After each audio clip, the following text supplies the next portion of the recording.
ஜெபம் செய்வோம். எங்கள் அன்பின் பரலோக பிதாவே, கர்த்தராகிய இயேசு கிறிஸ்துவின் மூலம் உம்மண்டையிலே வருகிறோம். தந்தையே, இந்த நாளுக்குரிய வார்த்தைகளை, இந்த நாளுக்குரிய சத்திய ஆகாரத்தை எங்கள் பிதாவாகிய ஆவியானவரும் கிறிஸ்து இயேசுவின் ஆவியானவரும் பரிசுத்த ஆவியானவருமாயிருக்கிற எங்கள் ஆவியானவரே, நீங்கள் தான் இந்த நாளிலே சத்தியத்தின் வார்த்தைகளை வேதத்திலிருந்து இந்த நாளுக்குரிய ஜீவமன்னாவை எங்களுக்கு எடுத்துரைக்கவும் எங்களுக்கு போதிக்கவும் உமது கரத்திலே கர்த்தருடைய நாமத்தினாலே வாங்கி புசிக்கவும் பானம் பண்ணவும் எங்களுக்கு கிருபை செய்தருளும் என்று கர்த்தராகிய இயேசு கிறிஸ்துவின் நாமத்தினாலே உம்மை பாதம் பணிந்து கேட்கிறோம். வாரும் ஆவியானவரே, வருவீராக. இவ்வேளையை பொறுப்படுத்திக் கொள்ளும், மண்ணோட்டை பொறுப்படுத்திக் கொள்ளும். மாம்சமும் இரத்தமும் வேதத்தின் நீர் கூடாததும் புறம்பானவைகளும் ஒன்றும் ஒரு காலமும் என்னிலே காணக்கூடாதபடி தகப்பனாகிய இயேசு கிறிஸ்துவின் நாமத்தின் அக்கினினாலும் இரத்தத்தின் அக்கினினாலே என்னிலே வேரோடு சுட்டரிக்கப்பட்டு போவதாக. கர்த்தருடைய நாமமும் இரத்தமும் மன்னிப்பும் கிருபையும் இரக்கமும் உம்முடைய கருணையும் காருண்யமும் கடாட்சமும் உம்முடைய பேரன்பும் உம்முடைய ஆவியும் உம்முடைய பிரசன்னமும் ஆண்டவரே, உம்முடைய தெய்வீக சுவாபமும் தெய்வீக தன்மையும் உம்முடைய சாரமும் சத்துவம் உம்முடைய கிருபா வரங்களும் உம்முடைய பேரன்பும் என்னையும் உம்முடைய பிள்ளைகளையும் லைவில் இணைந்திருக்கிற யாவரையும் ஆண்டு கொள்வதாக. உம்முடைய வருகை பரிந்தமும் எங்களை விட்டு நீங்காதபடி இருக்க கிருபை செய்வீராக. எங்களை ஆட்கொள்ளும்படி நடத்தும். உம்முடைய நாமத்துக்கு மகிமை உண்டாகும்படியாய் இந்த ஆராதனை எங்களுக்கு அந்த வார்த்தையும் ஆராதனையும் ஆசீர்வித்து தருவீராக. எங்கள் பிதா குமாரன் பரிசுத்த ஆவியானவராய் மூவராய் ஒன்றாய் இருக்கிற எங்கள் இயேசு மகாராஜாவுடைய நாமம் மட்டுமே மகிமைப்படுவதாக. இயேசு கிறிஸ்துவின் மூலம் ஜெபிக்கிறோம் பிதாவே. ஆமேன், ஆமேன், ஆமேன். கர்த்தருடைய நாமத்திற்கு ஸ்தோத்திரம். கர்த்தராகிய தேவன் நுகத்தை முறித்து உன் கட்டுகளை அறுப்பேன் என்று சொன்னார். அவன் என்று சொன்னால் சாத்தான். நுகத்தை முறித்து உன் கட்டுகளை அறுப்பேன் என்று சொன்னார். என்னென்ன விதங்களிலே நுகங்கள் முறிக்கப்பட்டு வருது, கட்டுகள் அறுக்கப்பட்டு வருதுன்னு அவரவர் தேவனோட பார்த்துக்கிட்டே வரணும். அநேக சுவாபங்கள், நிறைய வேண்டாத சுவாபங்கள் நிறைய மனுஷனுக்குள்ளே இருக்குது. அதெல்லாம் ஒன்றொன்னா அவனை விட்டு நீங்கி போதுன்னா அது ஒரு கட்டு. அதை தேவன் அறுத்து எரிஞ்சிக்கிட்டே வரார். ஒரு மனுஷனுடைய கேடான அநேக சுவாபங்கள் மாறி தேவனுக்கேற்ற சுவாபமாய் மாறி வருமானால் அது தேவன் அதற்குள்ளே இருக்கிற அந்த தீங்கான குணமும் அதன் கிரியைகளும் ஒரு கட்டு தான். அது ஒரு சாத்தானுடைய கட்டு.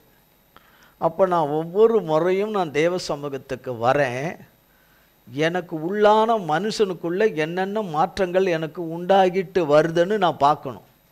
உள்ளான ஒரு மனுஷன் இருக்கிறான் நம்ம எல்லாருக்கும். வெளியில் இருக்கிறது சரீர தோற்றம், இது ஒரு ட்ரெஸ்ஸு, இதுக்கு உள்ள ஆள் இருக்குது. இதுக்குள்ளே இருந்து தான் நம்ம பார்க்குறோம் எல்லாரையும். இந்த கண்ணுக்கு உள்ளே இருந்து தான் எல்லாரையும் பார்க்குறோம். இந்த ஆவி போயிடுச்சுன்னா இந்த கண் எல்லாரையும் பார்க்காது, காது கேட்காது, வாய் பேசாது, கை கால் நடக்காது. ஆவி போயிடுச்சுன்னா, ஆவி போயிட்டுனாலே நமக்கு ஒரே ஒரு பேர் தான், எல்லாருக்கும் ஒரே பேர் தான். ஆவி இருக்கும்போது அவரவருக்கு தனி பேர். ஆவி போன பிறகு எல்லாருக்கும் ஒரே பேர் தான், போனோம். அதுக்கு முன்னாடி அக்கா, தங்கச்சி, பெரியம்மா, சித்தி, பாட்டி, இன்னும் வேறு என்ன விதத்துலலாம் ஆண் மக்களை கூப்பிட்ற விதத்தில் கூப்பிட்டாலும், ஒவ்வொரு பேரை சொல்லி கூப்பிட்டாலும், எத்தனை விதத்தில் கனம் பொருந்தினவர்களாக இருந்தாலும் கனமற்றவர்களாக இருந்தாலும்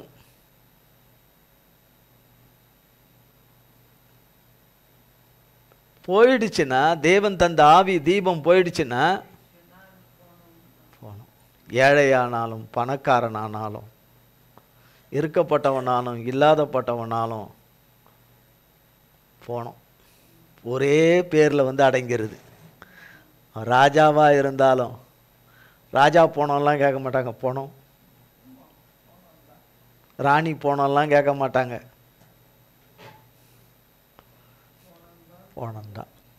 போன பிறகு நமக்கு நுகங்கள் முறிந்து கட்டுகள் அறுக்கப்படுறதில்ல. உயிரோடு இருக்கும்போது தான் கர்த்தராலே நுகங்களும் முறிக்கப்படுது, கட்டுகள் அறுக்கப்படுது. கட்டுகளில் ஏராளமான கட்டுகளை குறித்து சொல்லப்படுது. ரொம்ப சிம்பிளாக காலையில் ஆராதனைக்கு வரோம், நம்ம எப்படிப்பட்ட மனதோடு இருக்கிறோம், எப்படிப்பட்ட சிந்தையோடு கூட இருக்கிறோம், எப்படிப்பட்ட எண்ணத்தோடு கூட இருக்கிறோம், அதில் கர்த்தருக்கு ஏற்ற விதமாக எவ்வளவு தூரம் நம்ம அவர் விரும்புகிற பாத்திரமாக மாறி மாறி வந்துக்கிட்டு இருக்கிறோம் என்பது ஆண்டவருக்கு தான் வெளிச்சம், நமக்கு தெரியாது. பிதாவை ஆவியோடும் உண்மையோடும் அவரை தொழுது கொள்ளணும்னா எத்தனை விழிப்பாக ஆலய ஆராதனையில் இருக்கணும். நமக்கு கொடுக்கப்படாத ஆராதனையில் விழிப்பாக இருக்கிறது போல இருக்கிறோம். உற்சாகம் உள்ளவரை போல இருக்கு, எல்லாமே போல தான். உற்சாகம் உள்ளவர்களை போல, உற்சாகம் உள்ளவர்கள் என்ற வார்த்தை வேற, உற்சாகம் உள்ளவர்கள் போல என்றது வேற. உற்சாகம் உள்ளவர்களை போல இருக்கிறோம். நமக்கு கொடுக்கப்பட்ட ஆராதனையில் உற்சாகம் உள்ளவர்கள் போலவாது இருக்கணும். உற்சாகம் உள்ளவர்களாக தான் மெயினாக இருக்கணும், ஆனால் உற்சாகம் உள்ளவர்களை போலவாது இருக்கணும். இப்போ உற்சாகம் உள்ளவர்களை போல அப்படின்னு சொன்னால், இப்போ நம்ம இருக்கிறோம், நம்ம ஒரு இருக்கிறோம்ல, இருக்கிறோம். இப்போ நம்முடைய ஃபோட்டோ ஒன்று இருக்குது, நம்முடைய ஃபோட்டோ அது உற்சாகம் உள்ளவர்களை போல அப்படி ஒரு ஃபோட்டோவில் தொங்கிக்கிட்டு இருக்கிறது. நம்ம உருவம் ஃபோட்டோவில் தொங்கிட்டு இருக்குது, நம்ம உருவம் ஒரு ஃபோட்டோவில் தொங்கிட்டு இருக்கு. இப்போ அதுக்கிட்ட சொல்கிறீங்க, அது பேர் ஒரு பாட்டின்னு வச்சுக்கோங்க, அந்த ஃபோட்டோவை பார்த்து பாட்டின்னு கூப்பிட்றாங்க இல்லையா? பாட்டினா யார்? வயசானவங்க, சில தலைமுறைகளை கண்டவங்க, அவங்க தான். நீங்கள் ஒரு காப்பி கொண்டாங்களேன்னு அது கொண்டாரோம், இந்த ஃபோட்டோ கொண்டு வருமா? அந்த போலங்கிறது கொண்டு வராது. ஆராதனையில் தேவனுடைய பிரசன்னத்தில் கஷ்டம் இல்லாதவங்களே கிடையாது. ஆராதனையில் பங்கு பெறுகிறவர்கள், பூமியிலே தேவன் தந்திருக்கிற ஆலயம் கோடி கணக்கில் இருக்குது. எல்லாமே தேவனுடைய ஆலயமானு எனக்கு தெரியாது, ஆனால் தேவனுடைய ஆலயம் என்று இருக்கிற இடத்துல தேவ வார்த்தை தான் பிரசங்கிக்கப்படுது. அந்த தேவ வார்த்தையை கேட்கறதுல ஆவலும் வாஞ்சையும் தாகமாக இருக்கிறவங்களுக்குத்தான் அது தேவ வார்த்தை, அது தேவ வார்த்தையாக உள்ளே போயிடும். அந்த தேவ வார்த்தை விசுவாசத்தோடு அவங்க கேட்டதுனால, தாகத்தோடு விருப்பத்தோடு வாஞ்சையோடு கேட்டதுனால, ஆவியானவர் தகப்பன் அதை அவங்களுக்குள்ள கிரியை செய்ய கிருபை செய்கிறாரு. ஆனால் கேட்கிறவர்களைப் போல, வாஞ்சிக்கிறவர்களைப் போல, தாகம் உள்ளவர்களைப் போல, விருப்பம் உள்ளவர்களைப் போல எல்லாம் போலன்னு உட்கார்ந்துருந்தா தேவ வார்த்தை உள்ள போல, தேவ வார்த்தை உள்ள போல. அதனால எனக்கு எந்த மாற்றத்தையும் உண்டு பண்ணலை, உள்ளான மனுஷனுக்குள்ள எந்த மாற்றத்தையும் உண்டு பண்ணலை. நான் புறம்பான காரியத்தையே பார்த்துக்கிட்டு வெளியானமான காரியத்திலேயே மாற்றம் வரணும்னு பார்க்குறேன். ஆனால் எனக்குள்ள முதல்ல மாற்றம் வரணும். எனக்குள்ள மாற்றத்தை உண்டு பண்ணுகிறவர் கர்த்தர். எதில்? அவர் வார்த்தையில், என் பேச்சில், நடக்கையில், செயலில், சிந்தனையில், எல்லாவற்றிலும், சகலவற்றிலும்.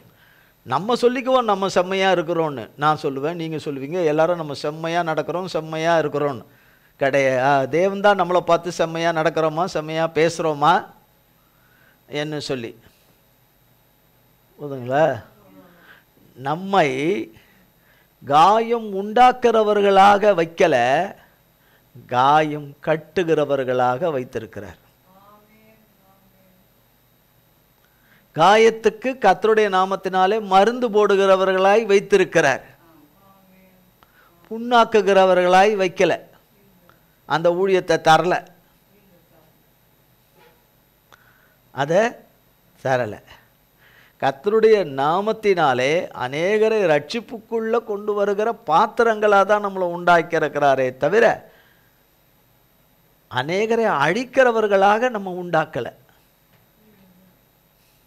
அழிந்து போகிற நம்மை அழியாதபடி அழியாத அவருடைய ஜீவனுள்ள வித்தினாலே நம்மை மறுஜன்மம் முடுக்கினாலே நம்மை மீட்டெடுத்தார் கர்த்தர்.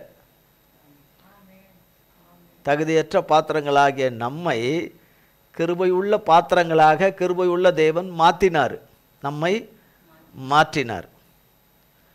அப்போ என்னுடைய இது எனக்கு உள்ள நிறைய அழுத்தம் இருக்குது, நிறைய பாரம் இருக்குது, நிறைய துக்கம் இருக்குது, நிறைய வேதனை இருக்குது, நிறைய கஷ்டம் இருக்குது, தேவைகள் எக்கச்சக்கமாக இருக்குது, குறைவுகள் நிறைய இருக்குது.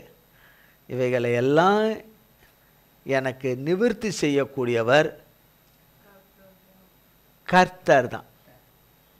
அது எங்கே வச்சிருக்கிறாரு? அவரவர் பிள்ளைகளுக்கு அவரவருக்கு வச்சிருக்கிறாரு கர்த்தர். வைத்திருக்கிற கர்த்தரிடத்தில் வந்தாதானே. கர்த்தர் வைக்காத இடத்துல நீ உட்காந்தா உனக்கு என்ன கிடைக்கும்? கர்த்தர் உனக்கு சொல்லாத இடத்துல நீ இருந்தியனா உனக்கு என்ன கிடைக்கும்? கர்த்தர் போகாதே என்ற இடத்துல போய் இருந்தியனா உனக்கு என்ன கிடைக்கும்? எதன் மேலே நீ ஆர்வமுற்று போகிற, எதன் மேலே தேவன் ஆர்வமுற்று போகக்கூடாதுன்னு சொல்கிறாரோ, எதன் மேலே நீ தாகமாக இருக்கக்கூடாது, எதன் மேலே நீ விருப்பம் உள்ளவளாய் இருக்கக்கூடாதுன்னு சொல்கிறாரோ அதில் போகக்கூடாது. விருப்பம் தேவன் பேரில் இருக்கணும், தாகம் தேவன் பேரில் இருக்கணும், வாஞ்சை தேவன் பேரில் இருக்கணும், ஆசை தேவன் பேரில் இருக்கணும், நோக்கம் தேவன் பேரில் இருக்கணும், நம்பிக்கை தேவன் ஒருவர் பேரிலே இருக்கணும். இதையெல்லாம் நமக்குள்ளே வர வர நாம் தேவனை சார்ந்து கொள்ள வேண்டும், தேவனை மாத்திரமே சார்ந்து கொள்ள வேண்டும், தேவனை மாத்திரமே பற்றி கொள்ள வேண்டும், தேவன் ஒருவரிடத்திலிருந்தே எதிர்பார்த்து கொண்டிருக்க வேண்டும், தேவனுடைய வேலைக்காய் காத்திருக்க வேண்டும். இதெல்லாம் தேவன் நமக்கு தருகிற, தேவனுக்குள்ள வளர வளர வளர தேவன் தருகிற நல்ல சுபாவங்கள், நல்ல எண்ணங்கள், இவையெல்லாம் இருக்கான்னு பார்த்துக்கணும். நேரமும் காலமும் வேலையும் கர்த்தர் கையில் இருக்குது. நம் இரவும் பகலும் தேவனை நோக்கி கூப்பிடணும், தேவனிடத்தில் மன்றாடணும், தேவனிடத்தில் மன்னிப்பு கேட்டு கெஞ்சணும். இறங்குகிற தேவனாலே எல்லாவற்றையும் செய்து முடிப்பார். செய்து முடிக்கிறவர் தான் செய்து முடிச்சுட்டு நடத்துகிறார், செய்து முடிச்சுட்டு நடத்துகிறாரு. எப்படி? அவருடைய பரிசுத்த பிள்ளைகளாய் அவரிடத்திலிருந்து பெற்றுக்கொள்ளும்படியாய் நடத்துகிறார். அவரிடத்தில் மட்டும்தான் இருக்குது மீட்பு, விடுதலை, ரட்சிப்பு, ரட்சண்யம், சகலமும் மனுஷனுக்கு உண்டான சகலமும் அவர்கிட்ட தான் இருக்குது. மனுஷன் அவரிடத்துலேருந்து வந்தவன் தான். அதனால் மனுஷனுக்கு உண்டானது எல்லாம் அவர்கிட்ட தான் இருக்குது. மனுஷனுடைய மீட்பை உண்டு பண்ணினவர் அவர் தான், சிருஷ்டித்தவர் அவர் தான். மனுஷராகிய நமக்கு பாவ மன்னிப்பை கொடுத்து நம்மை பாவத்திலும் சாபத்திலும் மரணத்திலிருந்தும் ஆக்கினை தீர்ப்பிலிருந்தும் பிசாசுகிட்ட இருந்தும் சாத்தாங்கிட்ட இருந்தும் மீட்டு கொடுத்தவர் அவர் தான். நம்மளை மீட்டு விடுவித்தவர், ரட்சித்தவர் அவர் தான். எல்லாமே அவர்கிட்ட தான் இருக்குது, அவர்கிட்ட தான் இருக்குது. அவர்கிட்ட நான் வந்திருக்கிறேன், அவர்கிட்ட ஒரு தடவை பார்த்தா போதும், ஒரு தடவை பார்த்தா போதும், ஒரு தடவை பார்த்தா போதும்ன்றோம். ஒரு தடவை கையாட்டினா போதும். அது சம்பந்தமானவங்க மேலே எந்த தப்பும் கிடையாது, அவங்க மேலெல்லாம் எந்த தவறும் தப்பிதான் கிடையாது. மனுஷருடைய ஆவல் விருப்பம் ஒருத்தரை பார்த்தா போதுன்றாங்க. அவங்க ரொம்ப நாள் நிலைக்க ரொம்ப நாள்னா என்ன, மனுஷர் உலகத்தில் ரொம்ப காலம் இருக்க போகிறதில்ல. மிஞ்சி போனால் 100 120 வருஷம், அதுக்கு மேலே இருக்க போகிறதில்ல. வேதம் சொல்லுது, மனுஷனுடைய ஆவி பிரியும் போது அவனுடைய திட்டமும் செயல்களும் எல்லாம் அவனை விட்டு போயிடுது, அவனை விட்டு போயிடுது. தேவன் நம் பேரில் வைத்திருக்கிற திட்டமும் நோக்கமும் அழியாதது. ஏன்னா தேவன் அழியாதவர். அவரை பார்க்கணும். யாரை பார்க்கணும்? அவர் தான் என்னை லஞ்சம் வாங்காதவனா மாற்றுவார், பரிதானம் வாங்காதவனா மாற்றுவார். அவர்கிட்ட வந்தாதான், அவர் எனக்குள்ள வரும்படி விட்டாதான், அவர் என்னை ஆண்டு கொள்ளும்படி விட்டாதான், அவர் என்னை அரசாட்சி செய்யும்படி விட்டாதான், அவர் எனக்கு பரிசுத்தமான வாழ்க்கையை தருவார், ஒரு தூய்மையான ஒரு வாழ்க்கையை தருவார், ஒரு ஒழுக்கமுள்ள ஒரு வாழ்க்கையை தருவார், ஒரு நேர்மையான ஒரு வாழ்க்கையை தருவார், ஒரு நிலையான ஒரு வாழ்க்கையை தருவார், நிரந்தரமான ஒரு வாழ்க்கையை தருவார். என் வாழ்க்கையில் இருக்கிற சாபத்தை நீக்குவார், என் வாழ்க்கையில் இருக்கிற நுகங்களை முறிப்பார், என் வாழ்க்கையில் இருக்கிற கட்டுகளை அறுப்பார், என் வாழ்க்கையில் இருக்கிற படிக்க முடியாத நிலைமையை மாற்றுவார், வேலையில் இருக்கிற பிரச்சனைகளை மாற்றுவார், ஊழியத்தில் ஆத்துமாக்கள் இல்லாத ஆத்துமாக்களை கொண்டு வந்து நிரப்புவார், தம்முடைய ஆடுகளை கொண்டு வந்து நல்ல மெய்ப்பன் நிரப்புவார். என் தொழிலை ஆசீர்வதிப்பார், அபிவிருத்தி செய்வார், விருத்தியாக்குவார், என் பிரச்சனைகளை நீக்குவார், என் வேதனையை நீக்குவார், வறுமையில்லாத ஒரு வாழ்க்கையை தருவார். மனுஷன் தர முடியாது. மனுஷங்கிட்ட திட்டம் கிடையாது. மனுஷங்கிட்ட அந்த திட்டம், வறுமையை நீக்கிற திட்டம் மனுஷங்கிட்ட கிடையாது. எல்லாருக்கும் கஷ்டமில்லாத வாழ்க்கையை தருவேன், தர முடியாது.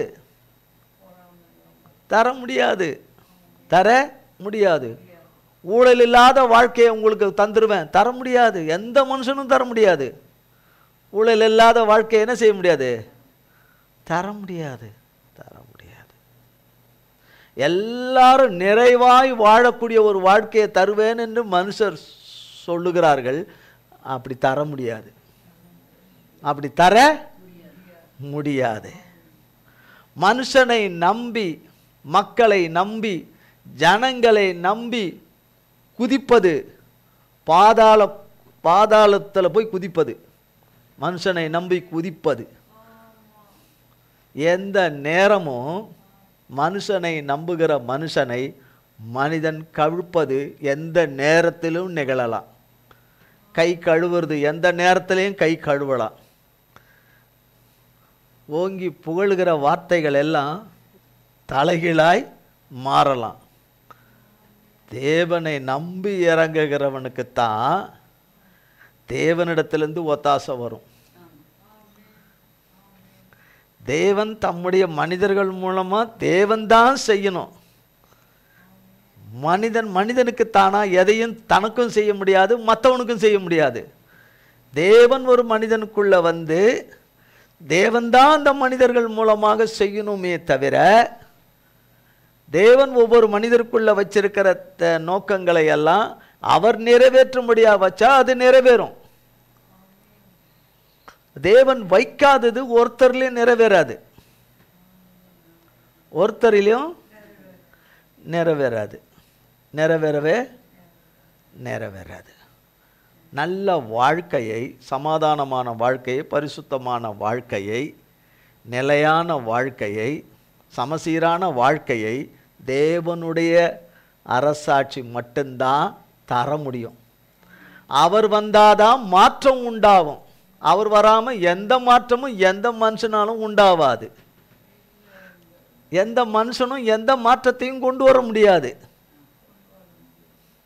தேவனுடைய ஆவியானவர் நமக்குள்ள வரும்போது, வரவிடும்போது, அவர் நமக்குள்ள வரும்போது நமக்குள்ள ஒரு பெரிய மாற்றங்கள் வர ஆரம்பிக்குது. நான் என்னுடையவனாயிராதபடி, நான் நானாயிராதபடி, எனக்குள்ள இருக்கிறவராலே அவருடையவனாக மாறுவேன், அவருடையவளாக மாறுவேன். இதெல்லாம் வரும்போது நிறைய நுகம் முறியுது, கட்டுகள் அறுக்கப்படுது. நீ நுகம் முறிகிற இடத்துலையே உன்னால் இருக்க முடியலைன்னா, கட்டுகள் அறுக்கப்படுற இடத்துல நீ இல்லைன்னா உனக்கு யார் நுகத்தை முறிப்பா?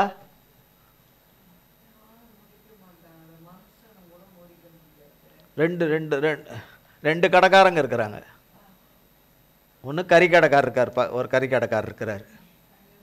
அவர் கையில் ஒன்று வச்சுருப்பார். இது தெரில என்ன வச்சுருப்பாரோ தெரில, ஒரு 2-3 வச்சுருப்பார் இப்படி.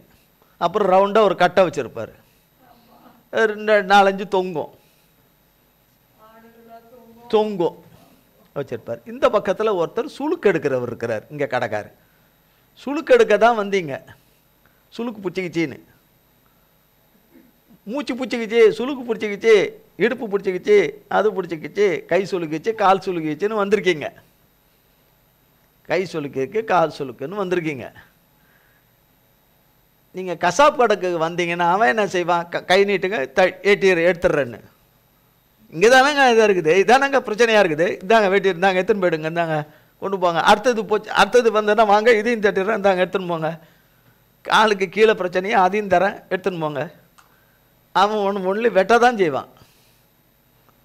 நீ வெட்டுறவங்கிட்ட போறியா, உன் சுளுக்கை எடுக்கிறவர்கிட்ட போறியா?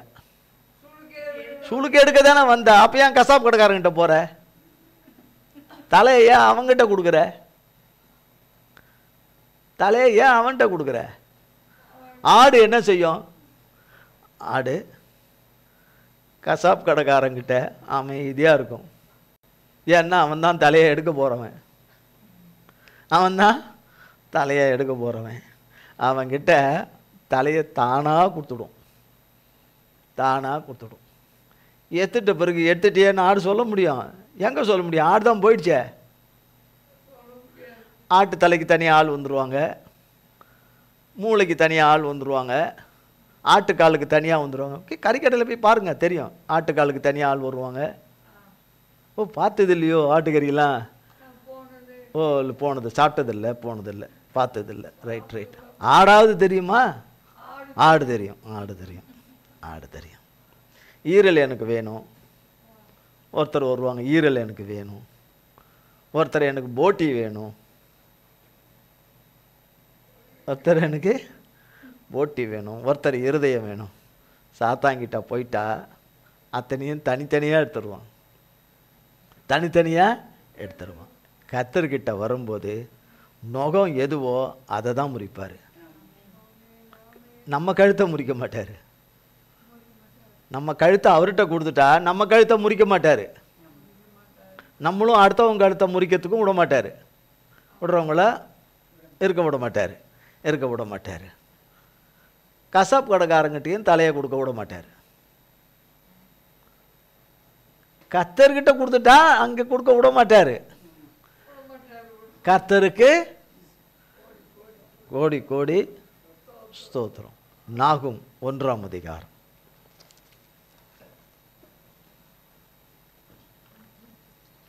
நாகும் மைக் நாகும் 1ஆம் அதிகாரம்.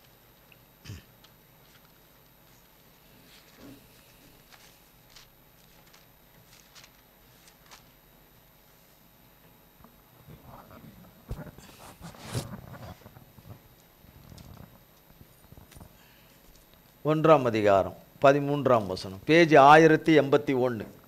1081. இப்போதும் நான் உன்மேல் இருக்கிற அவன் நுகத்தை முறித்து உன் கட்டுகளை அறுப்பேன்.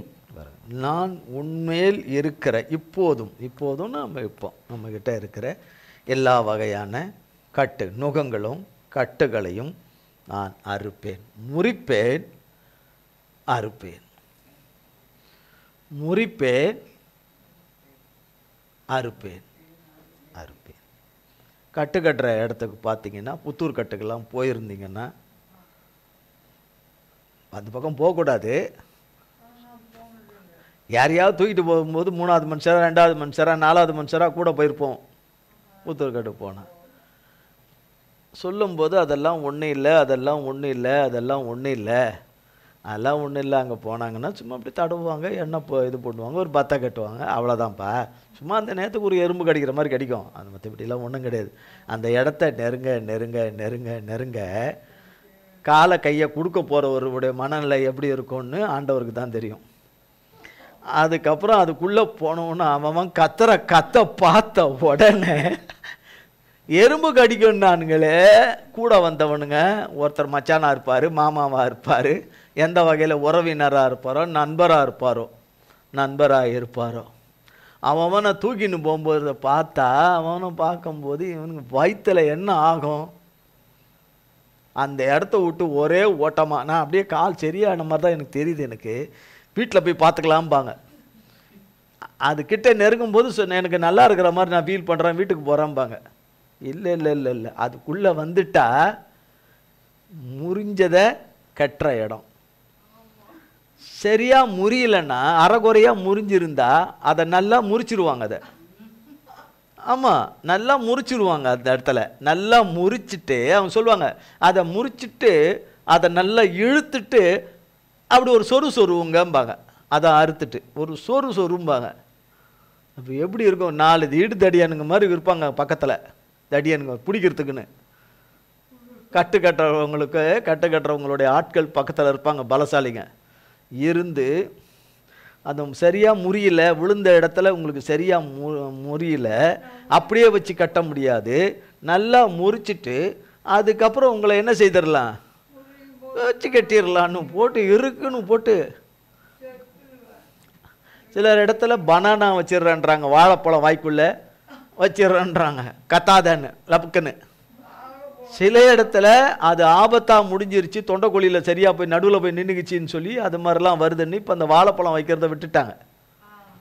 இப்போ அப்படி செய்யலை, வாயை பொத்திடுறாங்க, கையை வச்சு கத்திடுறாங்க, கத்தவே கத்தாதுன்னு. அப்புறம் அவங்களுக்குள்ளே சொல்லிடுறாங்க, அந்த ஆள் கத்தனை கத்தை விட நான் கத்தனை கற்று கம்மி தான். அந்த ஆள் சொல்லுவான், இவன் கத்தனை கத்தை விட நான் கத்தனது கம்மி தான். இப்படி ஆறுதல் படுத்திக்கிட்டு என்ன செய்வாங்க, வருவாங்க. கொஞ்ச நாள் ஆன பிறகு 2வது கட்டு கட்டணும் வாங்கம்பாங்க. 2வது கட்டு வாங்கம்பாங்க. போகிற எல்லாருக்கும் ஒரே மாதிரி சம்பவிக்கிறது இல்லை. என்னன்னா, சிலருக்கு 2-3 கட்டிலே நல்லாயிடும், சிலருக்கு அநேக கட்டுகள் கட்ட வேண்டியிருக்கும். ஒரு சிலருக்கு அது எக்ஸ்ரே அங்கேயே இருக்கு, எடுத்து பார்ப்பாங்க. எடுத்து பார்த்துட்டு அது என்னவோ தெரியல, உங்கள் நேரமோ என்னவோ தெரியல, சரியாகவே கூடலையே, திருப்பி முறிச்சு, உங்களுக்கு வயசு கம்மி தான், சீக்கிரமாக கூடிரும். ரொம்ப வயசானவங்கன்னா பரவாயில்ல, உங்களுக்கு வயசு கம்மி தான், உங்களுக்கு என்ன 55 வயசு தானே, முறிச்சிடலாம். உங்களுக்கு என்ன செஞ்சிடலாம், உங்களுக்கு முறிச்சிடலாம், ஒன்றும் பிரச்சனை இல்லை. முறிச்சிட்டு திருப்பி கட்டலான்னும் போது செத்துடலான்னு தோணும் மனுஷனுக்கு.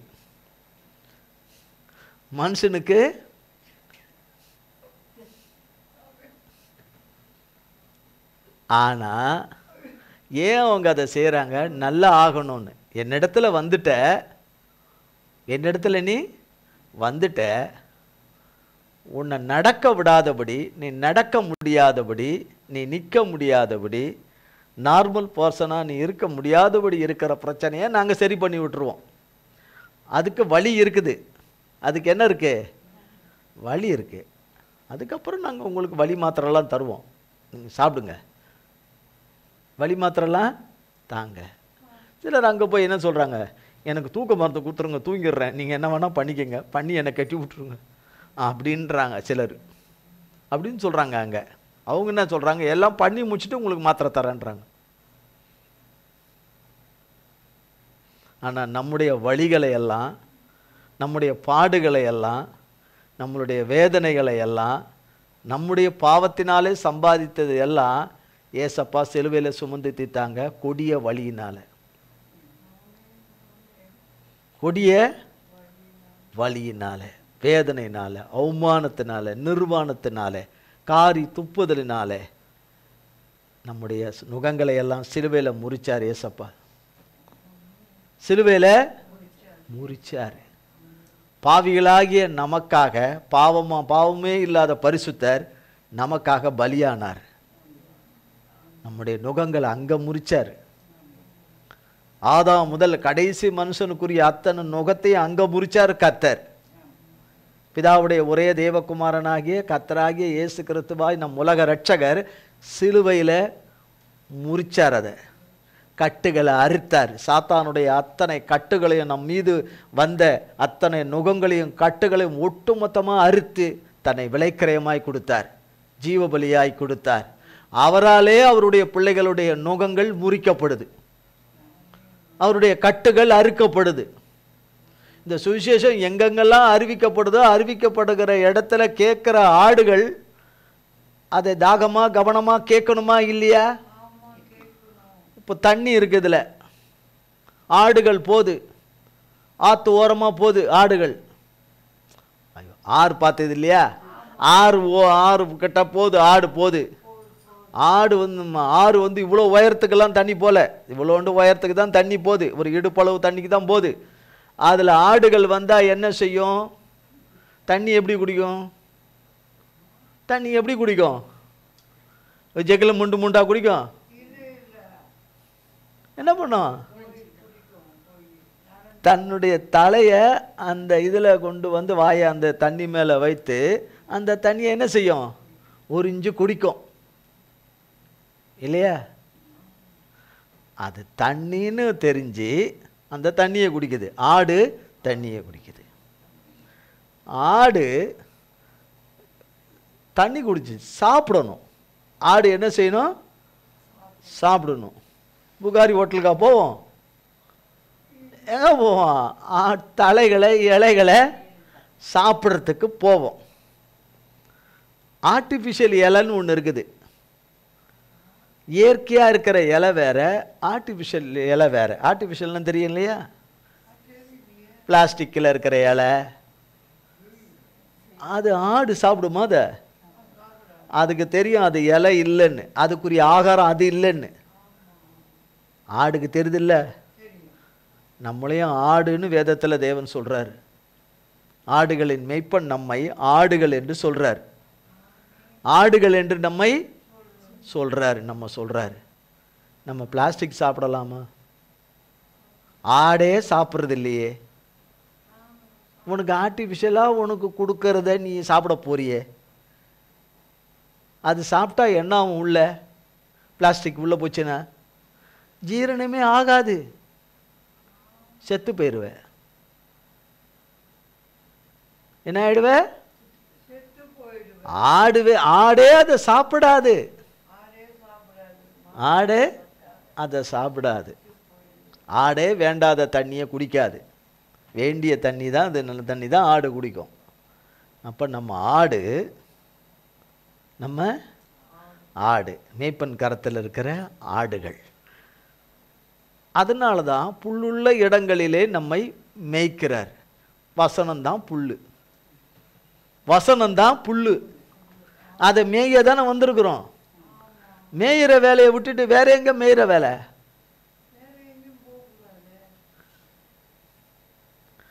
ஆடு மேயணும்னா எப்படி மேயும்? மேலே பார்த்துக்கினே இருக்கும். ஆடு எங்க பார்க்கும்? கீழே என்ன இருக்கு? புல் இருக்கு, அதுக்கு கீழே பார்க்குது. இப்போ புல்லுங்கிற வசனம் எங்கிருந்து வருது? இங்கிருந்து வருது. இப்போ எங்க பார்க்கணும்? எங்க நீங்க பார்க்கணும்? நீங்க வாங்கி பூசிக்கணும்னா இல்லையா? ஒரு கல்யாண வீட்டுக்கு போறீங்க, டைனிங் டேபிள் போட்டிருக்காங்க, இலை விரிச்சிருக்கிறாங்க, வாட்டர் பாட்டில் வச்சிருக்கிறாங்க, ஸ்வீட்டு வச்சிருக்கிறாங்க, 2 வகை ஸ்வீட்டு வச்சிருக்கிறாங்க, பிரியாணி வச்சிருக்கிறாங்க, தயிர் பச்சடி கத்திரிக்காயெல்லாம் வச்சிருக்கிறாங்க, 65 வச்சிருக்காங்கன்னு எதோ வச்சிருக்காங்க எல்லாமே. நீங்கள் அந்த சேரில் அமர்ந்து உங்களுக்கு முன்னாடி இருக்கிற அதில் தானே நீங்கள் சாப்பிடணும். நான் டேபிளுக்கு அடியில் வந்து உட்காந்துக்கிறேன்னு உட்காந்துக்குவீங்க? அடியில் உட்காந்தா பிரியாணி கிடைக்குமா? ஏங்க பிரியாணி கீழே போயிட்டீங்கன்னா பிரியாணி உங்களுக்கு எங்கே இருக்கும்? டேபிளுக்கு கீழே போயிட்டீங்கன்னா உங்கள் பிரியாணி எந்த இடத்துல இருக்கும்? உங்களுக்கு மேலே இருக்கும். இங்கே உட்காந்து மினிக்க கூட அது என்ன செய்ய முடியாது. உங்களுக்கும் அந்த பிரியாணிக்கும் இடையில என்ன இருக்குது? டேபிளுடைய கட்டை தடுக்கும். நீங்கள் வாங்க முடியாது. நீங்கள் உட்கார வேண்டிய சீட்டில் நீங்கள் உட்கார்ந்திருந்து பரிமாறுகிறவர்கள் கொண்டு வந்து பரிமாறும் போது, ஏங்க டேபிளை விரிக்கிறவங்க ஒருத்தவங்க,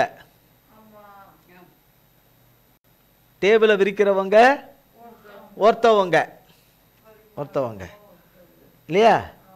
ரோல் பேப்பரை விரிக்கிறவங்க ஒருத்தவங்க, இலையை கொண்டு வந்து போடுறவங்க ஒருத்தவங்க, தண்ணி கொண்டாந்து வைக்கிறவங்க ஒருத்தவங்க, அப்புறம் சாப்பிட்றதுக்குரிய ஐட்டங்களை ஒன்றுன்னா கொண்டு வந்து வைக்கிறவங்க ஒருத்தவங்க, அப்புறம் மெயினாக நான் எதிர்பார்க்கறது என்னது? பிரியாணி. அதை கொண்டு வர்றவங்க ஒருத்தவங்க. முடிஞ்ச பிறகு எல்லாத்தையும் ரிமூவ் பண்ணுறவங்க அது ஒருத்தவங்க. அவங்கவுங்க இதை செய்கிறாங்க இல்லையா? நம்ம எல்லாம் அவங்கவுங்க அந்த வேலையெல்லாம் செய்கிறாங்க இல்லையா? உட்காந்து சாப்பிட்றது தானே நம்ம வேலை. நீங்கள் அங்கே சாப்பிட உட்காந்துட்டு இங்கேயும் அங்கேயும் பார்த்துருந்தீங்கன்னா மற்றவன் எல்லாம் சாப்பிட்டு போயிடுவான். நீங்கள் அங்கே சாப்பாடு இருக்குது, நீங்கள் வந்து அப்புறம் சாப்பாட்டையும் விட்டுட்டு சாப்பிட முடியாமல் எந்திரிச்சு போயிடணும். அப்படி இருக்கீங்களா? ஏசப்பா கொல்கதா மலையில் தன்னையே விருந்தாக கொடுத்து, என்ன விருந்து? பூமியில் எல்லாம் விருந்துன்றான். ஆனால் கர்த்தர் கொடுத்த விருந்துக்கு இணையான விருந்து எதுவுமே கிடையாது. பரிசுத்தர் கொடுத்த விருந்து பரிசுத்த விருந்து. மனுஷனுக்கு மனுஷனை மீட்கிறதுக்கு தன்னை விருந்தாய் கொடுத்த விருந்து அது. ஏசாயா தீர்க்கதரிசி புஸ்தகத்தில் எழுதப்பட்டிருக்குது. விருந்தா கொடுத்த அந்த விருந்து சிலுவையில் அத்தனை பாடுகள் மத்தியில் சம்பாதித்து வைத்திருக்கிற டேபிளில் எல்லாமே ரெடி பண்ணி வச்சிருக்கிறத உக்காந்து இருந்து அவருடைய வார்த்தை என்கிற மாம்சத்தை சாப்பிடணும். அவருடைய வார்த்தை என்கிற புல்லை சாப்பிடணும். அது கஷ்டமா? நீங்களா வச்ச சாப்பாட்டை சாப்பிட்றது நல்லதா? உங்களுக்கு வைக்கப்பட்ட சாப்பாட்டை எடுத்து உங்களுக்கு வாயில் குத்தி உங்களுக்கு கொடுக்கறது நல்லதா? ஒரு குழந்தைக்கு தாய் ஊட்டுற ஒரு காலம் இருக்குது, சாப்பாடு ஊட்டுற காலம் இருக்குது. அதுக்கு அப்புறம் அது ஒரு வயசுக்கு அதுக்கு அப்புறம் ஊட்டுற பழக்கம் இருக்கக்கூடாது பொதுவாக. ஒருவேளை இப்போ நிறைய பேருக்கு ஊட்டுறாங்க, 40 வயசானாலும் ஊட்டுறாங்க, 35 வயசானாலும் ஊட்டுறாங்க. அது என்னன்னு நமக்கு தெரியாது, அதை ஊட்டுறாங்க. ஆனால் பொதுவாக குழந்தைக்கு ஊட்டுறது. அப்போ அந்த குழந்தை போதும்னா கூட அந்த தாய் பிடிச்சி ஒரு தள்ளுவாங்க, உள்ளே ஒரு இடி இடிப்பாங்க, வாயிலே ஒரு இடி இடித்து உள்ளே தள்ளுவாங்க. இன்னும் திங்காமல் வச்சுருக்க நொங்குன்னு ஒன்று டொங்குன்னு ஒன்று கொட்டுவாங்க. இந்த பிரச்சனையே இல்லாமன்னா அவன் சாப்பிட ஆரம்பிச்சிட்டான்னா எதுக்கு சிந்தி சாப்பிட்றேன்னு திட்டுவாங்க, எதுக்கு கீழே கொட்டி சாப்பிட்றேன்னு இப்படி திட்டுகள் விழும். ஆனால் அவன் சாப்பிட்றது நல்லதில்ல. தேவன் வச்சிட்டாரு, இலையில வேதத்தில் வச்சிட்டாரு, இதில் வச்சிட்டாரு. எடுத்து சாப்பிட வேண்டியது யாரு? நம்ம தான் சாப்பிடணும். வாரத்துக்கு ஒரு நாள் ஹோட்டலுக்கு வர்றீங்க, வாரத்துக்கு ஒரு நாள் உங்களுக்குரிய ஹோட்டலுக்கு வர்றீங்க. காலையில் பிரேக்ஃபாஸ்ட் சாப்பிட்டு போகிறீங்க, ஈவினிங் பிரியாணி சாப்பிட்டு போகிறீங்க. வரீங்கள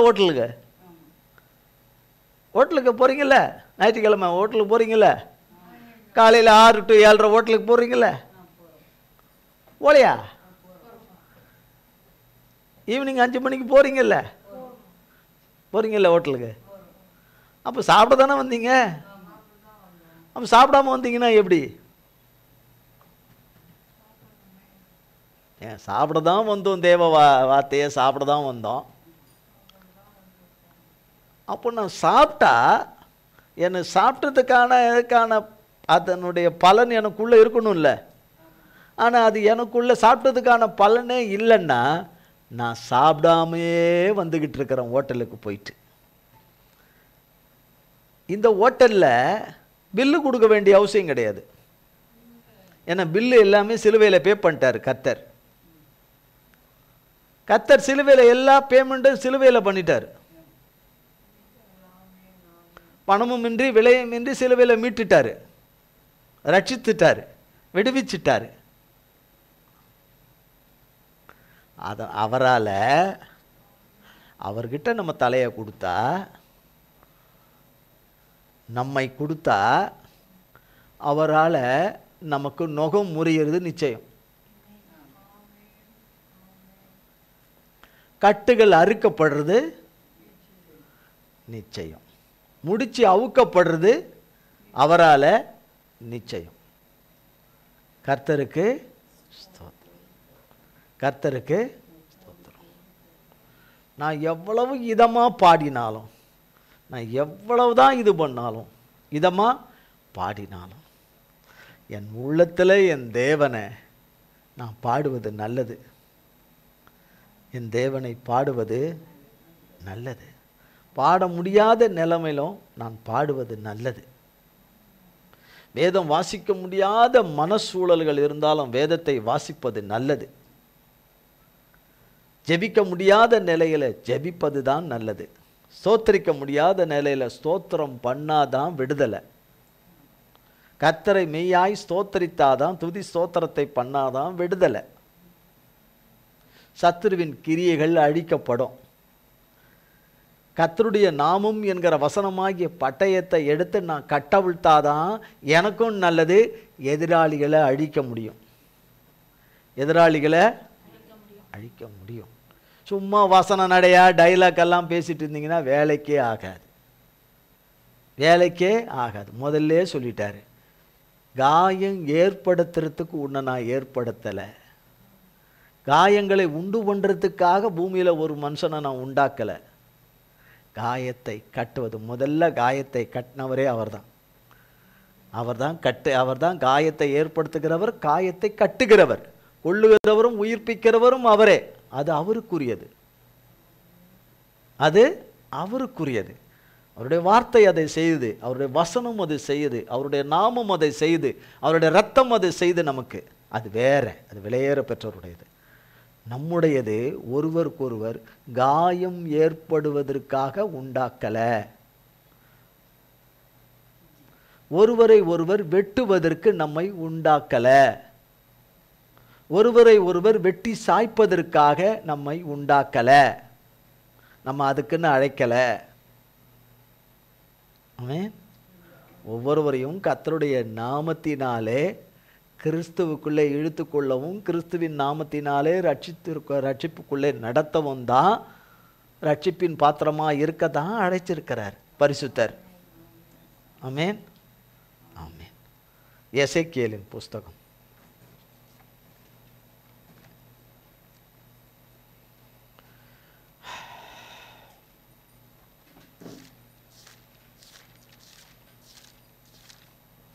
34 அதிகாரம்.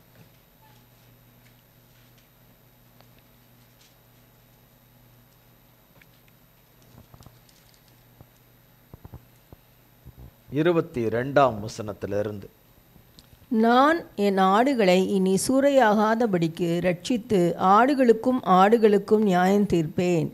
அவர்களை மேய்க்கும்படி என் தாசனாகிய தாவீது என்னும் ஒரே மேய்ப்பனை நான் அவர்கள் மேல் விசாரிப்பாயிருக்க ஏற்படுத்துவேன். இவர் அவர்களை மேய்த்து இவரே அவர்களுக்கு மேய்ப்பனாயிருப்பார்.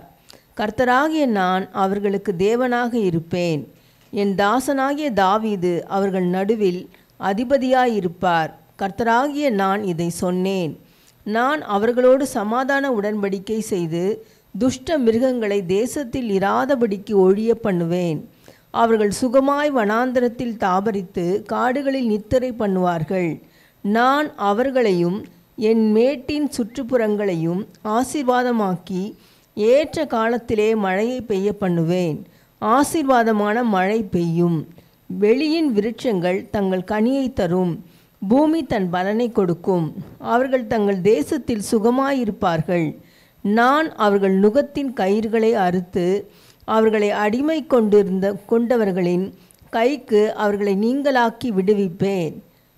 விடுவிக்கும்போது நான் கர்த்தர் என்று அறிந்து கொள்வார்கள். வாசிங் 28.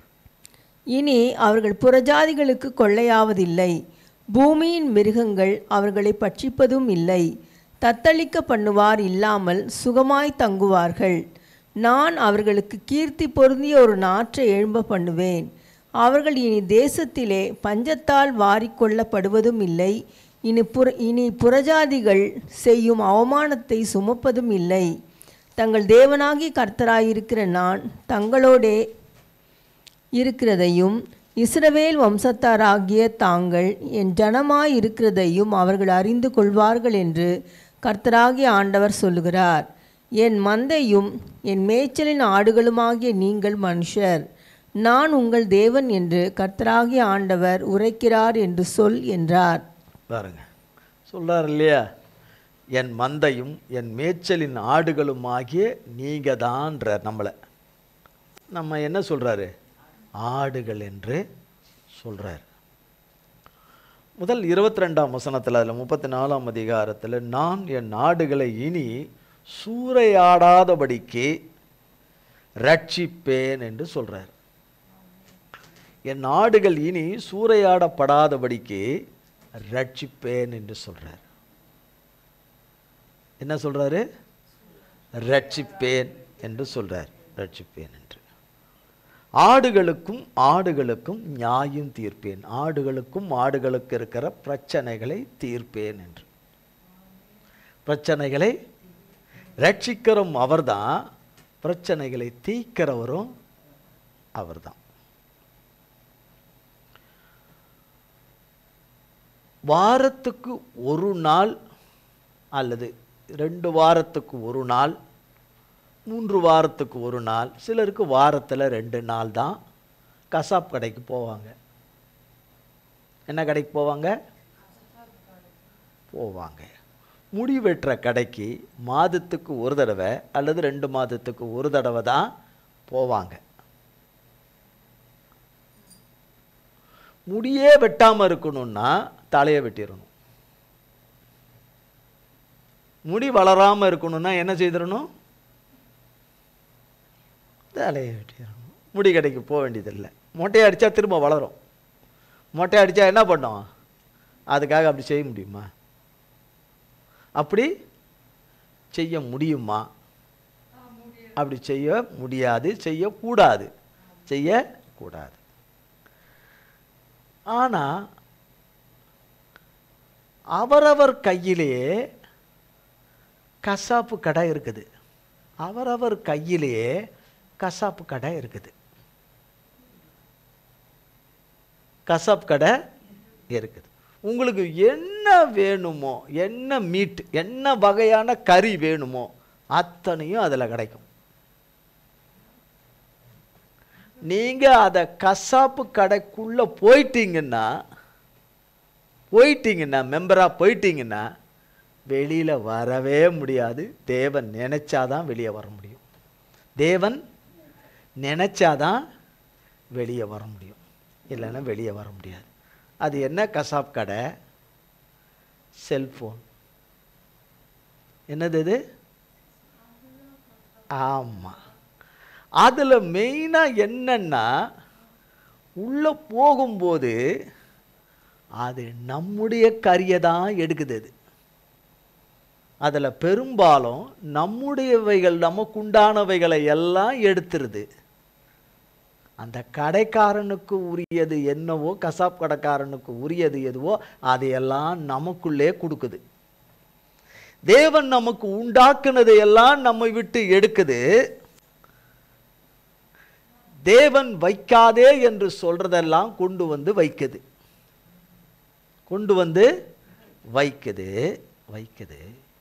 இந்த கடை 24 மணி நேரமும் செயல்படுது.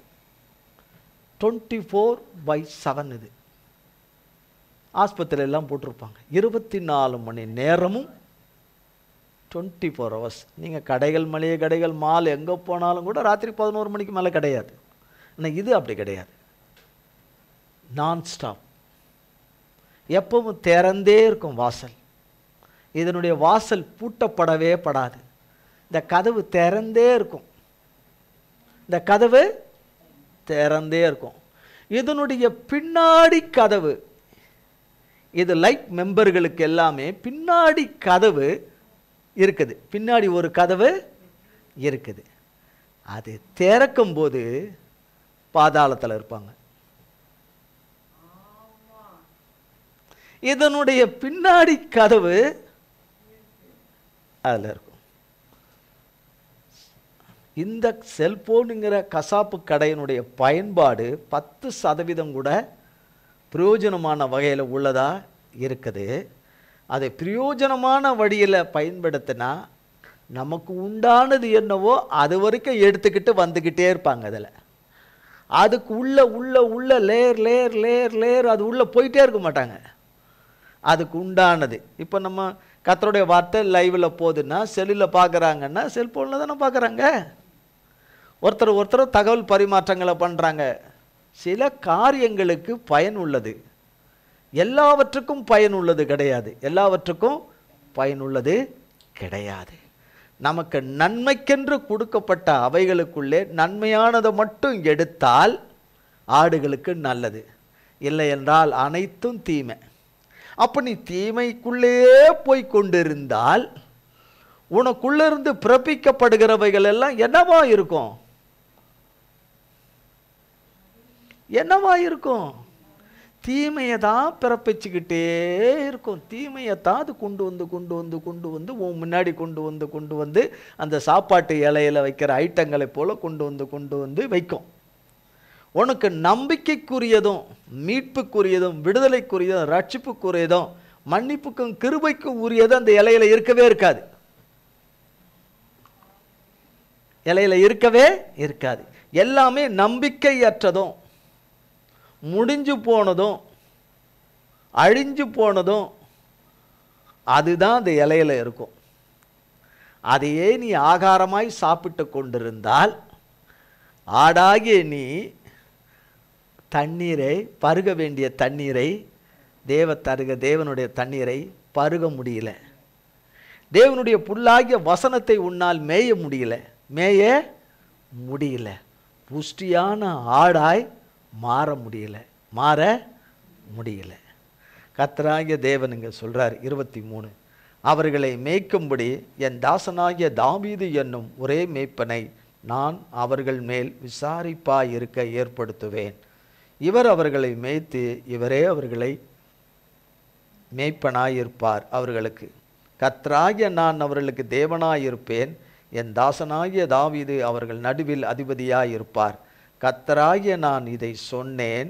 நான் அவர்களோடு சமாதான உடன்படிக்கை செய்து துஷ்ட மிருகங்கள் தேசத்தில் இராத துஷ்ட மிருகங்கள்னா மனுஷர்கள், மோசமான மனுஷர்கள், பொல்லாத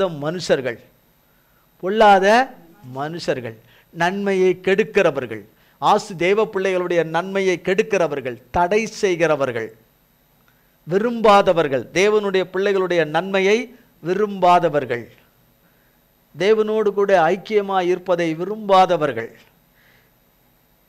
தேவனோடு கூட நடப்பதை விரும்பாதவர்கள், தேவன் அவர்கள் வாழ்க்கையில செய்ய நினைக்கிறதை நடக்கக்கூடாது என்று அதற்காக எதையும் செய்ய துணிகிறவர்கள், மந்திரத்தின் பின்னால, மாந்திரிகத்தின் பின்னால, செய்வனையின் பின்னால, பலிகளின் பின்னால, இரத்த பலிகள் பின்னால, கொலவெறியின் பின்னால, கொலவெறிகள் பின்னால, கூலிப்படைக்கு பின்னால, என்னென்ன விதத்தில் ஏதேது செய்யணுமோ அத்தனையும் செய்கிறவர்கள் தான் இந்த துஷ்ட மிருகங்கள். இதுதான் வேதத்தில் போடப்பட்டிருக்கிறது. துஷ்ட மிருகங்கள், துஷ்ட மிருகங்கள். துஷ்டனா சாத்தானுடைய மனுஷர்கள். இவர்கள் எல்லா விதத்திலும் இருப்பார்கள். மெயினாக இருப்பதே உறவுகளில் தான் இருப்பார்கள். எதில் இருப்பார்கள்? இதெல்லாம் இருப்பார்கள்.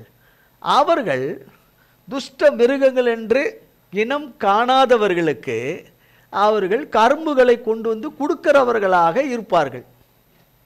என்ன வந்து கொடுக்கிறவர்கள்? கரும்பில் என்ன இருக்குது? அவர்கள் சொல்லுவதெல்லாம் எப்படியா இருக்கும்? இனிப்பா இருக்கும். என்னவா இருக்கும்? இனிப்பா இருக்கும். இந்த கரும்பை கொடுத்தவர்களும் அதை தன் வாழ்நாளில் இந்த கரும்பை விடாதபடி பற்றி கொண்டு அந்த கரும்பை ருசித்தவர்களும் எங்கே இருக்கிறார்கள் என்று கேட்டால் கீழே இருக்கிறார்கள். எங்கே இருக்கிறார்கள்? நீங்க கரும்பு வாங்குறீங்களான்னு பார்த்துக்கணும். கரும்பு வாங்குறீங்களான்னு பார்த்துக்கணும்.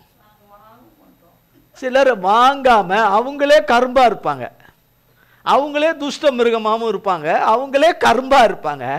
அவங்க ஃபேக்டரி, அவங்க யாருக்கு வேணாலும் சப்ளை பண்ணுவாங்க. யாருக்கு வேணாலும் என்ன பண்ணுவாங்க? சப்ளை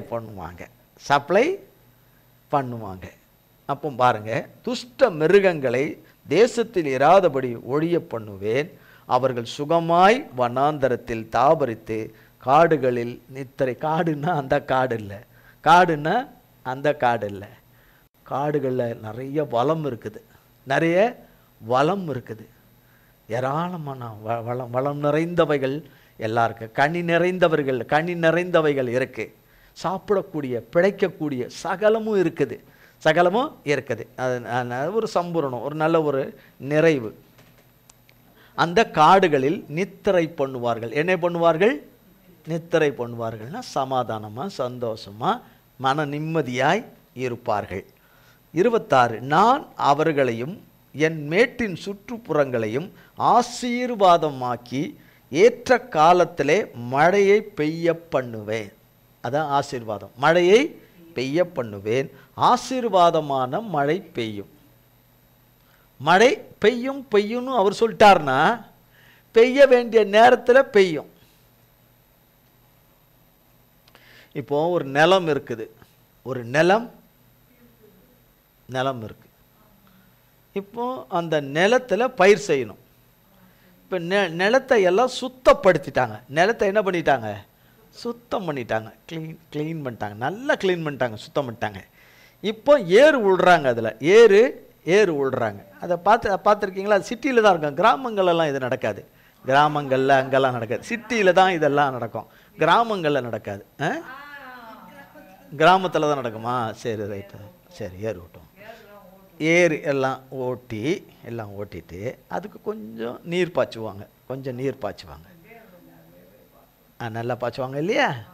நல்ல இல்லை, சிலர்லாம் இந்த சாப்பிடும்போது வாழை இலையில் தண்ணி, ஒரு பாட்டிலில் தண்ணி ஊற்றுவாங்க, அப்படி ஊற்றிட்டே போவாங்க ஒருத்தன். அந்த மாதிரி அதில் ஊற்றுவாங்களா? இல்லை, அதில் ஓரளவுக்கு தண்ணி என்ன செய்வாங்க? நல்ல ஈரமாக்கி பிறகால என்ன செய்வாங்க? நெல்மணியினுடைய செடியை கொண்டு வந்து நெட்டுவாங்க. அந்த நிலத்தில் கொண்டு வந்து நெட்டு வைப்பாங்க. அப்படியே நெட்டு ஒவ்வொன்றா லேயராக நெட்டு வைப்பாங்க இல்லையா? யாரும் அப்படிலாம் செய்ய மாட்டாங்க. நெல் தூவாங்க. நெல் என்ன செய்வாங்க? நிலத்துல தூவாங்க. ஒரு செடி, ஒரு நெல் செடியை கொண்டு வந்து நெல் செடியை நடமாட்டாங்க, நெல் விதைப்பாங்க. கிராமத்தில் இருக்கிறதுனால தெரியல, நகரத்தில் இருந்தீங்கன்னா தெரியும் இது எப்படி என்னன்னு உங்களுக்கு நல்லா தெரியும். நல்ல ஆர்ட் ஆஃப் சிட்டியில் இருந்தால் உங்களுக்கு நல்லா தெரியும். இது நிறைய கிராமத்துலையும் இருக்கிறதுனால, அதுலேயும் மலை கிராமத்தில் இருக்கிறதுனால சுத்தமாக தெரியல. விதைய என்ன செய்வாங்க? விதைப்பாங்க. விதைச்சி ஒரு 10 நாள் ஆயிடுச்சு, இல்லை ஒரு 15 நாள் ஆயிடுச்சு, இல்லை ஒரு மாதம் கிட்ட நெருங்குது. இப்போ ஜோன்னு மழை பெய்யுது, இடியும் மின்னலுமா மழை பெய்யுது, 2 மணி நேரமாக மழை பெய்யுது, கொட்டுன்னு கொட்டுது. அந்த பகுதியில் ஊத்துன்னு மழை ஊற்றுது. என்ன ஆகும்? அந்த நிலத்தில் இருக்கிற பயிரிட முடியாது விதைக்கப்பட்ட அந்த காரியம் அந்த இடத்துல எப்படி இருக்கும்?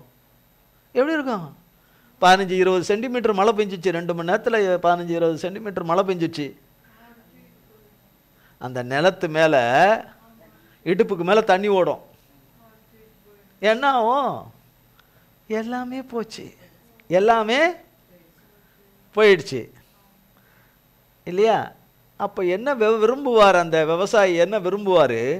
அது அறுவடையாகி அவங்க கையில் அம்பராவில் வந்து சேரும் பரியந்தமும் மழை பெஞ்சிடக்கூடாதுன்னு விரும்புவாங்க. இந்த விதைக்கிற காலத்துக்கு முன்னாடி நல்ல மழை பெய்யணும்னு நினைப்பாங்க. ஏன்னா கீழே நல்ல நீரோட்டங்கள் நல்லா இருக்கணும், அதுக்குரிய நல்ல பசுமையான இதுகள்லாம் வர்றதுக்கு அதுக்கு தண்ணி ஆதாரம் வேணும்.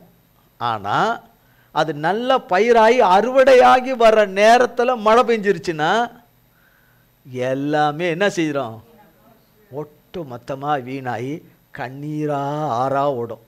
கண்ணீர் ஆறா ஓடி நஷ்டமாயிரும். அப்போ ஆசீர்வாதமான மழையை பெய்ய பண்ணுவேன் என்று சொல்லுகிறவர் இந்த நாற்று நடுறதுக்கு முன்னாடியே நல்ல மழையை பெய்ய பண்ணிடுவார். அதுக்கப்புறம் தான் அறுவடை, அதுக்கப்புறம் தான் முளைப்பு அறுவடை எல்லாமே வைத்திருக்கிறார். அப்போ நம்ம பூமியிலேயே அதை பார்க்குறோம் இல்லையா? வேண்டாத நேரத்தில் மழை என்ன செய்யக்கூடாது, வரக்கூடாது. ஒரு வெயில் நேரம் திடீர்னு மழை பெய்யுது, ஒரு 10 நிமிஷம் மழை பெய்யுது, பட படன்னு பெய்யுது. என்னன்னு பேசிக்கிறாங்க ஜனங்க, சூட்டை கிளப்பி விட்டுருச்சாப்பா. இருக்கிற சூட்டு பத்தாதுன்னு சூட்டை என்ன பண்ணி விட்டுருச்சு, கிளப்பி விட்டுடுச்சே. வீட்டில் கொஞ்சம் சமாதானமாக இருந்தது, வாயை திறந்துச்சு, 5 நிமிஷம்தான் திறந்துச்சு வாயை, அவ்வளோதான் முடிஞ்சு போச்சு. என்ன ஆயிடுச்சு, சூட்டை கிளப்பிருச்சு, சூட்டை கிளப்பிருச்சு. எல்லாருக்கும் கொப்பளம் வந்துடுச்சு. இது வாயை திறந்ததோ இல்லையோ எல்லாருக்கும் எங்கே வந்துடுச்சு, எங்கே கொப்பளம் வந்துடுச்சு, உட்கார முடியாத இடத்துல வந்துடுச்சு. வாயை திறந்தாலே கொப்பளம் வருது. வாயை திறந்தா என் இருதயத்துக்கு இதமாக இருக்குது, காயப்பட்ட என் உள்ளத்துக்கு ஆறுதலாக இருக்குதுன்னு சொல்லிட்டுன்றது வந்தால் எப்படி இருக்கும், நல்லா இருக்கும். அப்படி பேசுனா ஓடி வந்து வாயை கடிச்சிருவேன்னு சொல்கிற ஆள்லாம் இருக்காங்க. ஓடி வந்து அப்படி பேசுனா என்ன செய்திருவேன், ஆறுதலாய் பேசுனா வாயை கடிச்சிருவேன்னு. அப்படிப்பட்ட தவளங்கொட்டானுங்களும் இருக்கு. ஆனால் கர்த்தர் ஆசீர்வாதமான மழையை பெய்ய பண்ணுவேன்னா எந்த பாதிப்பும் இல்லாத வகையில் பெய்ய பண்ணுவார். மனுஷன் நொந்து கொள்ளாத வகையில் பெய்ய பண்ணுவார். மனுஷன் முறுமுறுக்கிற விதத்தில் பண்ண மாட்டார். அவனை துதியால் நிரப்பும்படியாய் பெய்ய பண்ணுவார். தேவனை துதிக்கிற துதியினாலே நிரப்பும்படியாய் அவன் வாயை இருதயத்தை நிரப்பும்படியாய் நிரம்பி தேவனை துதிக்கும்படியாய் பெய்ய பண்ணுவார். தேவனை தன் இருதயபூர்வமாய் ஸ்தோத்தரிக்கும்படியாய் பெய்ய பண்ணுவார். ஆமென். பெய்ய பண்ணுவார். வெளியின் அப்போ விருட்சங்கள், வெளியின் அடுத்தது பாருங்க, வெளியின் விருட்சங்கள் தங்கள் கனியை தரும், பூமி தன் பலனை கொடுக்கும், அவர்கள் தங்கள் தேசத்திலே சுகமாயிருப்பார்கள். நான் அவர்கள் நுகத்தின் கயிறுகளை அறுத்து அவர்களை அடிமை கொண்டவர்களின் கைக்கு அவர்களை நீங்களாக்கி விடுவிக்கும் போது நான் கர்த்தர் என்று அறிந்து கொள்வார்கள். நான் கர்த்தர் என்று என்ன மறுபடியும் படிக்கிறேன். நான் அவர்கள் நுகத்தின் கயிறுகளை அறுத்து, யார் அறுக்கிறது?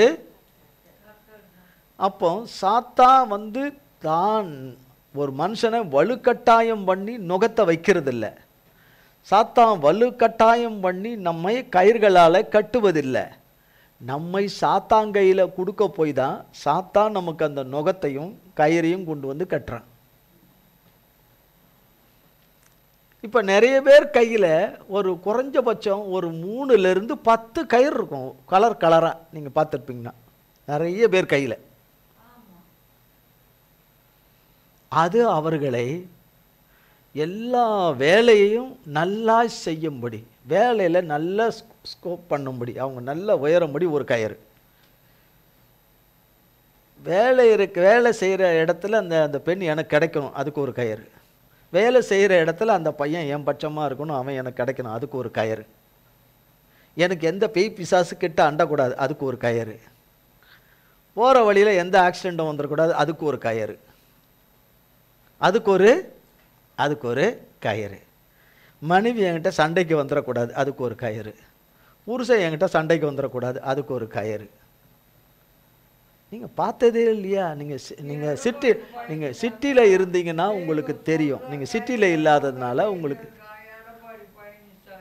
இயேசுவே நமக்கு தெரியாது. மனுஷர் கரங்களிலே கட்டி இருக்கிற கயிறுகள் எல்லாம் அவர்களை காப்பாற்றுவதில்லை.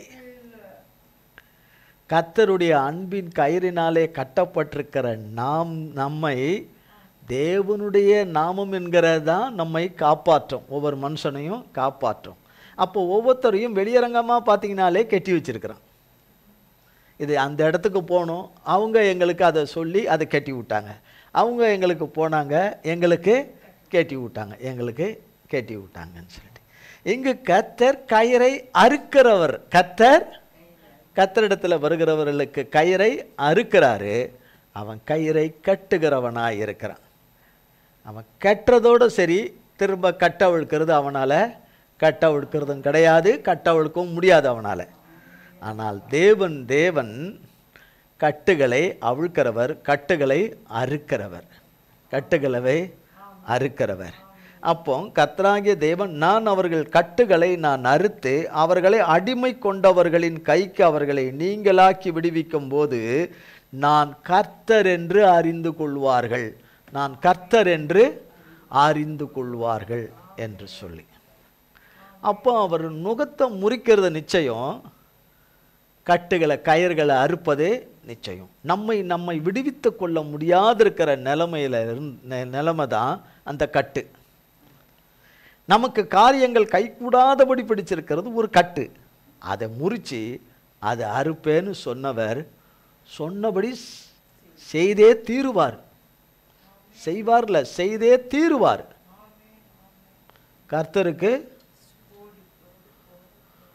கோடி கோடி ஸ்தோத்திரம்.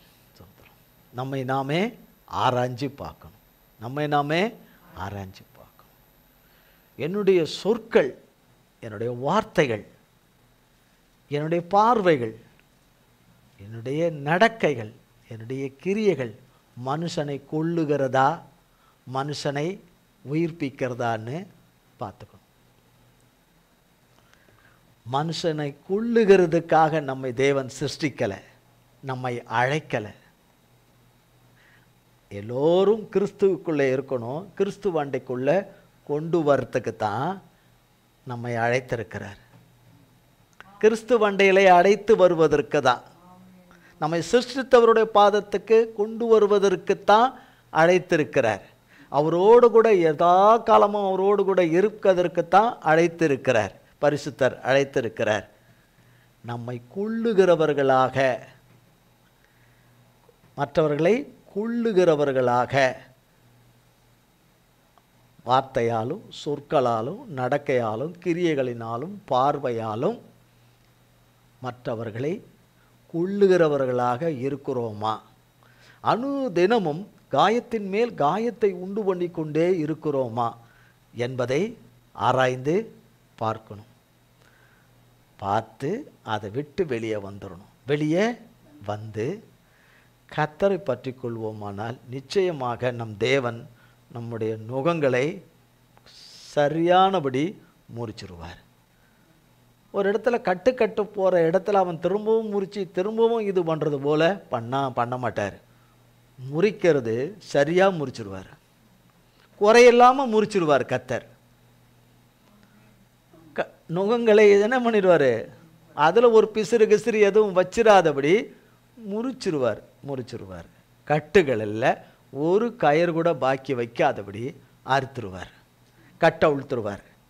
கர்த்தர் கட்டு அவிழ்த்து தம்முடைய பிள்ளைகளை விடுவித்து தம்முடைய நாமத்தை அவரவரிலே நாம் ஒவ்வொருவரிலும் கர்த்தர் மகிமைப்படுவார். மகிமையாய் தேவன் விடுவிக்கிறவர் விடுவிப்பார். மகிமையாய் விடுவித்து ரட்சித்து காத்துக்கொள்வார். இந்த வார்த்தைகளை கர்த்தர் நம் ஒவ்வொருவருக்கும் பல கோடி மடங்காய் ஆசீர்வதிக்கவே ஆசீர்வதிப்பாராக. ஜெபம் செய்வோம். எங்கள் அன்பின் பிதாவே, கர்த்தராகிய இயேசு கிறிஸ்துவின் மூலம் உம்மண்டையிலே வருகிறோம். தந்தையாகிய தேவனை, இந்த நாளிலும் வேளிலும் உம்முடைய அளவற்ற கிருபையின் இரக்கத்தின் தயவினாலே இந்த நாளின் காலை ஆராதனையை ஆசீர்வதித்து கொடுத்தீரப்பா. உமக்கு ஸ்தோத்திரம். எத்தனை ரணங்கள் இருந்தாலும், எத்தனை ஆண்டவரே வேதனைகளும், ஆண்டவரே உளைச்சல்களும், தாங்க முடியாத மன உளைச்சல்களும், மன துக்கங்களும் பாரங்களும் இருந்தாலும், தாங்க முடியாத தவிப்புகளும், ஆண்டவரே பாடுகளும் இருந்தாலும், இவைகள் எல்லாவற்றின் மேலும் ஜெயம் கொள்ளும்படி செய்தவரே, இவைகளையெல்லாம் ஜெயித்தவரே, சிலுவையில் ஜெயித்து எங்களுக்கு ஜெயம் கொள்ளும்படியான கிருபையும் பாக்கியத்தையும் அருளி செய்த ஆண்டவருடைய கிருபையின் இரத்தத்தினாலே இவைகளெல்லாம் மேற்கொண்டு வரும்படியாய் கிருபை செய்து இந்த நாளிலே உம்முடைய ஆராதனையை ஆண்டவரே, நீரே ஆராதனைக்குரியவர் வந்து நடத்தி கொடுத்து ஆசீர்வதித்து கொடுத்த கிருபைகளுக்காய் ஸ்தோத்திரம். நீர் வராமல் இதில் ஒன்றுமில்லை ஆண்டவரே. எங்கள் நிறைவாகிய நீரே வந்து இதை நடத்தி கொடுத்தீர். உமது கரத்தினாலே, உமது நாமத்தினாலே உம்முடைய பிள்ளைகளாக எங்கள் ஒவ்வொருவரும் எங்கள் கீழ்ப்படியாமையினாலே சம்பாதித்த அத்தனை நுகங்களையும் நீர் முறிக்கிறதற்காய் ஸ்தோத்திரம். எல்லா கட்டுகளையும், உம்முடைய பிள்ளைகள் ஒவ்வொருவருடைய கட்டுகளையும், சத்ருவின் கட்டுகளை அறுத்து அடிமை கொண்டவர்களின் கைகளிலிருந்து நீர் விடுதலையாக்குவதற்காய் கோடி கோடி கோடி ஸ்தோத்திரம். உமது கரத்துக்குள்ளே எங்களை அத்தனை பேரையும் ஒப்பு கொடுக்கிறோம். இயேசு கிறிஸ்துவின் மூலம் ஜெபிக்கிறோம் பிதாவே. ஆமேன், ஆமேன், ஆமேன்.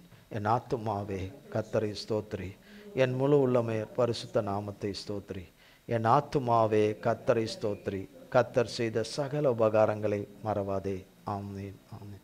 கர்த்தராகிய இயேசு கிறிஸ்துவின் கிருபையும், பிதாவாகிய தேவனுடைய அன்பும், பரிசுத்த ஆவியானவருடைய அந்யோன்ய ஐக்கியமும் பராமரிப்பும் பாதுகாவலும் நம் அனைவரோடு கூட என்றென்றைக்கும் சதா காலங்களுக்கும் நிலைத்திருப்பதாக. ஆமேன், ஆமேன், ஆமேன். இயேசுவின் ரத்தம் ஜெயம். இயேசுவின் பரிசுத்த நாமத்திற்கு ஸ்தோத்திரம். God bless you.